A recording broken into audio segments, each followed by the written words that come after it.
In this video, I'll be comparing TickTick and Sunsama, the two daily planning tools that cater to different productivity mindsets. So which one is better?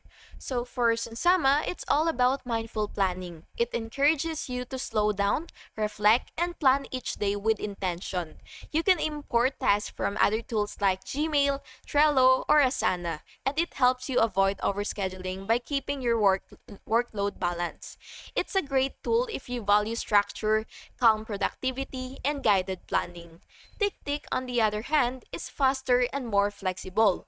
You can quickly add tasks, schedule them using the calendar view, track your habits, and even focus with a built-in Pomodoro timer. It's designed for users who prefer speed, customization, and control. TickTick works well across platforms and doesn't rely on integrations as heavily as Sunsama does.